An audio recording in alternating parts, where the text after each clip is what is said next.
recap on the first two principles, which is continued business justification. We've seen what it's all about, and the second one we talked about was learn from experience, and again we've covered that.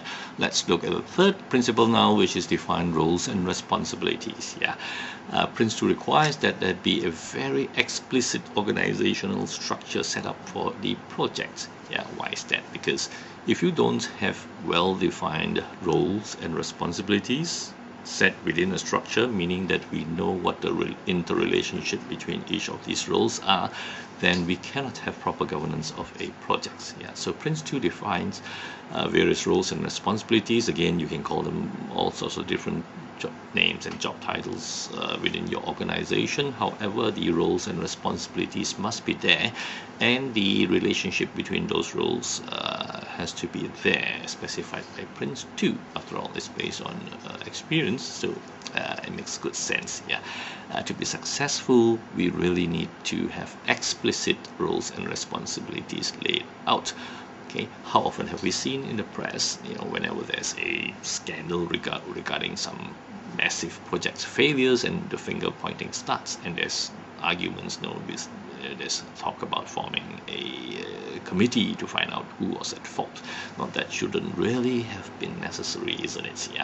If various responsibilities, and roles have been laid out right up front when we first started projects, that would not happen, and the chances of a project having massive failure is unlikely if you already have responsibilities laid out and you have mechanisms to follow on to the responsibilities. If you recall the first two principles of continued business justification and learn from experience, together with defined roles and responsibilities that we are now talking about, that wouldn't happen. There's certain benefits, as you can read from there.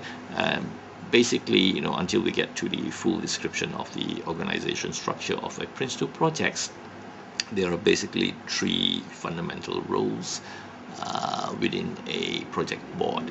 So the three interests of a project are, of course, the organization itself, and usually part of the organization itself, but the users, the people who are going to make use of the products that's going to be delivered by the PRINCE2 projects. So the users, the business itself, and of course the people doing the work and supplying the materials for the project, the suppliers.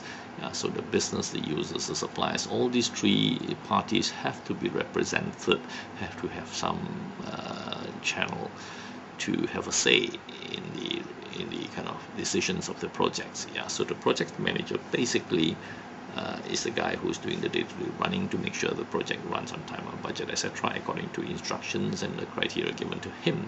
At the same time, don't forget that the structure must encompass, we call it the project board in PRINCE2, the three parties who make the decisions about it. And more about that later when we talk about the organization structure of PRINCE2. And by the way, when we talk about stakeholders is a much wider kind of net to capture, anybody who has an interest, who will be impacted by the project and who can influence the projects, who can affect the outcome of a project in one way or another. That doesn't really, stakeholders go beyond the idea of a project team. So when we talk about roles and responsibilities, we really are talking about the project's team, the project manager, the people working under him, as well as the people he reports to. So we've come to the end of this quickie on defined roles and responsibilities, and let's look at the next principle in a little while from now.